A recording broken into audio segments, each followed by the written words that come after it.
My dear students, Assalamu alaikum. Today my topic is class 8 subject math.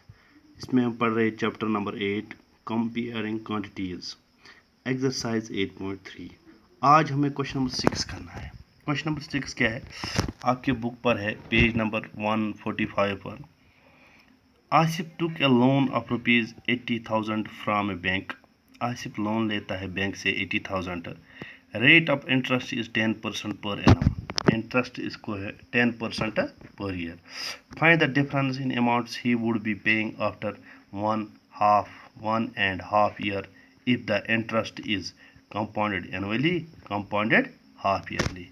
हमें difference बोलने amounts की 1.5 साल में से कंपाउंड एनुअली क्या होगा और तो हाफ ईयरली क्या होगा।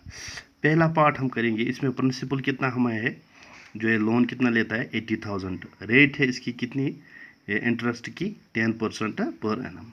ईयर कितने हैं 1.5 ईयर, 1.5 साल।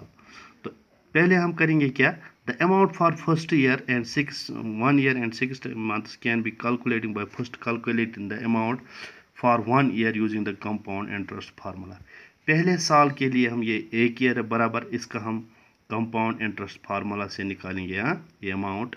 एंड देन ये अमाउंट जो अमाउंट हमें निकलेगा कंपाउंड इंटरेस्ट फार्मूला से, उसको फिर हम कैलकुलेट करेंगे सिंपल इंटरेस्ट 6 मंथ्स का। तो डियर फोर फर्स्टली क्या करेंगे हम, the amount for 1 year has to be calculated. 1 साल का निकालेंगे हम। Amount is equal to rupees 80,000 into 1 plus r divide by 100। Formula का है raised power n, that is 80,000 1 plus rate है 10% डिवाइड बाई 100 इंटू कितने का 1 साल। तो पहले हमें 1 साल का निकाल रेज्ड पावर 1। अब रेज्ड पावर 1 तो है तो यही हुआ। तो 80,000 इंटू यहाँ क्रॉस मल्टीप्लाई करेंगे 10 1 हज़ार 10 प्लस 1 11 डिवाइड बाई 10। तो इन दोनों को मल्टीप्लाई करेंगे, ये 0 और ये 0 कैंसिल हो जाएगा। इनका हम मल्टीप्लाई करेंगे, यहाँ 88,000 आया। तो अब बाय टेकिंग 80, अब हमें 88,000 प्रिंसिपल लेना है। वहाँ हमने प्रिंसिपल लिया 80,000, यहाँ 88,000 प्रिंसिपल लेना है। तो सिंपल इंटरेस्ट निकालना है इस हाफ ईयर का। तो सिंपल इंटरेस्ट का लिए फार्मूला है P into r into t divide by 100। Principal है हमें यही 88,000 into 10% into half year divide by 100, that is world 4,400। Interest for first year कितना, फर्स्ट ईयर का इंटरेस्ट कितना बना देना पड़ा 88,000 minus 80,000, that is equal to 8,000। तो interest for next half year का कितना इसने दिया 4,400। टोटल कंपाउंड इंटरेस्ट इसे कितना हुआ 8,000 to 4,000 to 400 12,400। अमाउंट कितना बन गया इसका, प्रिंसिपल जो था और कंपाउंड इंटरेस्ट लेके, दैट इज 92,400 ना। अब दूसरा पार्ट है कंपाउंड हाफ ईयरली। तो यहाँ भी प्रिंसिपल यही है 80,000, रेट है 10%, वो हो गया 5% हाफ ईयर का, है ना। 10% है पर एनम 1 साल का, तो हाफ ईयर के लिए कितना हुआ 5%। अब हमें हाफ ईयर ही यहाँ निकालना है। तो there will be 3 half years in 1.5 year. 3 half year होंगे 1.5 साल में। तो amount is equal 80,000 into 1 plus 5 divide by 100 raised power 3। तो यहाँ कसर कटेगी 5 1 ज़ार 5 5 20 ज़ार 100। 80,000 into 1 plus 1 divide by 20 raised power 3।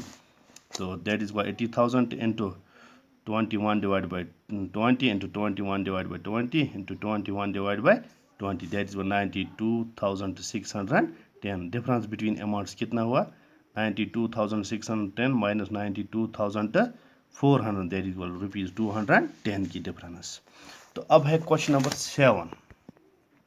Maria invested rupees 8,000 in a business. She would be paid interest at 5% per annum. एक बिजनेस पे वो खर्च करती है 8,000 रुपीज़, इंटरेस्ट है उसे 5%। तो कंपाउंडेड एनुअली इसका इंटरेस्ट वो देती है 5%।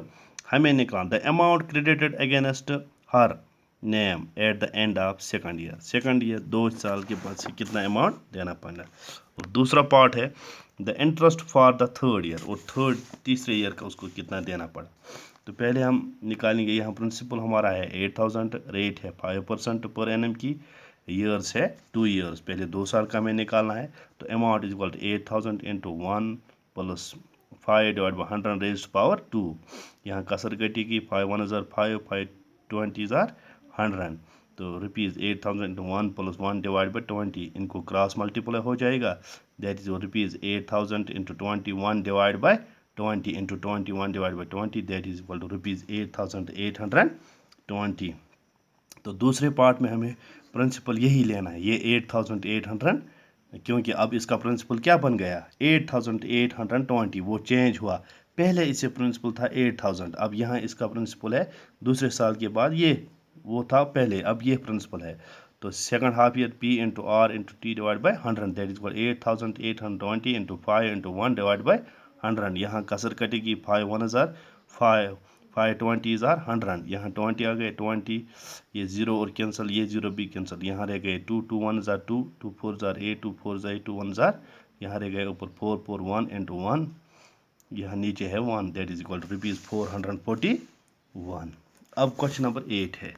क्वेश्चन नंबर 8 है, find the amount and the compound interest on rupees 10,000 for 1.5 year at 10% per annum compound half yearly.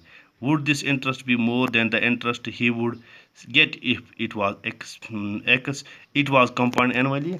हाँ, तो इसका आंसर है क्वेश्चन नंबर 8 का। यहाँ प्रिंसिपल हमें है कितना है 10,000, रेट है 10% पर एनम की, वो हो गया 5% हाफ ईयर का। तो ईयर्स हमें है 1.5 ईयर, 1.5 साल। तो 1.5 साल में कितने हाफ ईयर्स आते हैं 3। Amount is equal rupees 10,000 to 1 plus 5 divide by 100 raised power 3। यहाँ भी इसी तरह कसर कटेगी, 5 1 ज़ार 5, 5 20 ज़ार 100, that is equal 10,000 into 1 plus 1 divide by 20 raised power. अब यहाँ क्रॉस मल्टीप्लाई हो जाएगा, तो ये 21 ज़ार 20 प्लस 121 डिवाइड बाई 20, कितने बार लिखना है 3 टाइम्स, पावर 3 है, 3 times into 10,000, that is equal to 11,576.25। Compound interest है इज इक्वल टू अमाउंट, उसमें माइनस करना है हमें प्रिंसिपल। तो अमाउंट है 11,576.25 minus 10,000, that is equal to 1576.25. Firstly, calculate amount for 1 year using compound interest formula and then calculating the simple interest formula. पहले हमें 1 साल का कंपाउंड इंटरेस्ट फार्मूला निकालना है, फिर 6 महीने का हमें सिंपल इंटरेस्ट निकालना है। तो इस तरह है, ये कंपाउंड इंटरेस्ट हम 10,000 है इंटू 1 प्लस 10 डिवाइड बाई 100 1 साल का, तो यहाँ निकला 11,000। हाँ, बट अब 11,000 बन गया प्रिंसिपल, तो इसका हमें सिंपल इंटरेस्ट निकालना है, that is equal P into R into T divide by 100। Principal है अब यही 11,000 इंटू 10% है रेट इंटू टाइम है half year divide by 100, 1 divide by 2 whole divide by 100। अब यहाँ कसर कटेगी, तो यहाँ आया सिंपल इंटरेस्ट कितना 550। इंटरेस्ट फॉर फर्स्ट ईयर कितना इंटरेस्ट इसको भरना पड़ा 1000 rupees.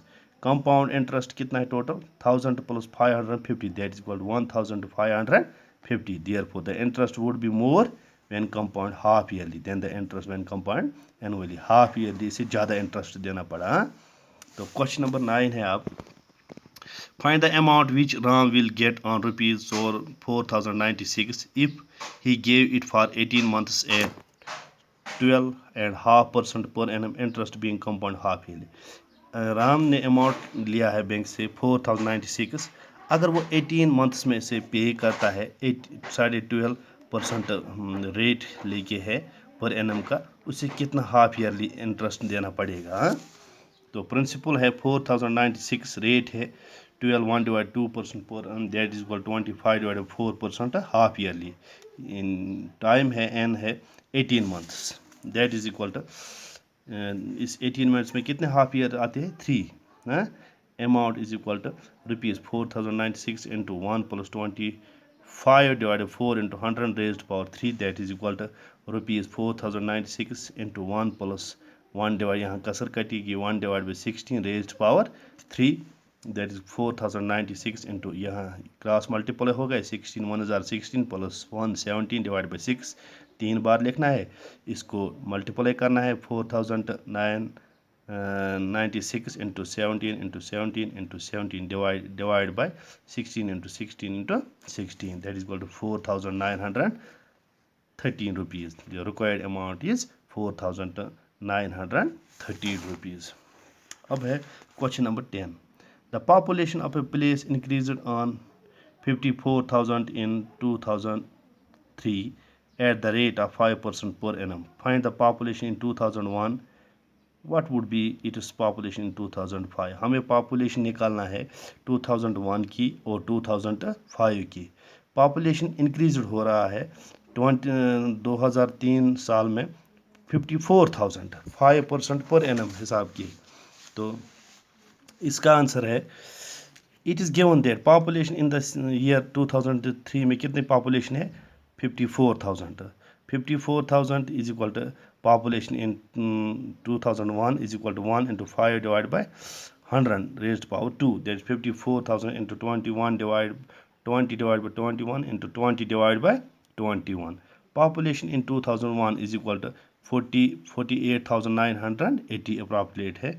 Population in 2005, 54,000 into 1 plus 5 divided by 100 raised power 2, that is equal to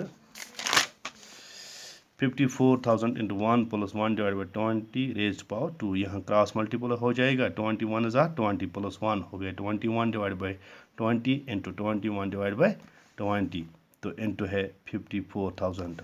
तो यहाँ आ गया population 59,535. Therefore population in year 2005 would be 59,535. Question number 11 है, in a laboratory the count of bacteria in certain experiment was increasing at the rate of 2.5% per hour. Laboratory में एक देखा गया है कि बैक्टीरिया जो है ये इंक्रीज हो रहे हैं at the rate of 2.5% per hour. एक घंटे में कितना बढ़ रहे हैं? 2.5%. Find the bacteria at the end of 2 years if count was initially. अगर इसी तरह हमें बोलना है कि 2 घंटे में कितना हो गया इनिशियली. अगर ये है 5,06,000. Initial count of bacteria is given as, initial कितना है, कितने थे स्टार्ट में, ये कितने बैक्टीरिया थे? 5,06,000. Bacteria at the end of 2 hours, 2 hours के बाद कितने होंगे? 5,06,000 into 1 plus 2.5 divided by 100 raised power 2, क्योंकि 2 हमें 2 hours के बाद देखना है. That is 5,60,000 into 1 plus 1 divided by 40 raised power 2, that is equal to, इनको क्रॉस मल्टीपल हो जाएगा. दैट वो हुआ 5,31,606.25. 2 घंटे के बाद होंगे यहाँ. तो अब क्वेश्चन नंबर 12 है, ए स्कूटर वॉज बॉट एट ₹42,000. एक स्कूटर बेचा है 42,000 में. It is value depressed at the rate of 8% per annum. पर साल इसकी रेट डिक्रीज हो गई कितनी? 8%. Find the value after 1 year. हमें बोलना इसकी क्या वैल्यू होगी एक साल के बाद. प्रिंसिपल है cost price of the scooter, that is 42,000 है प्रिंसिपल.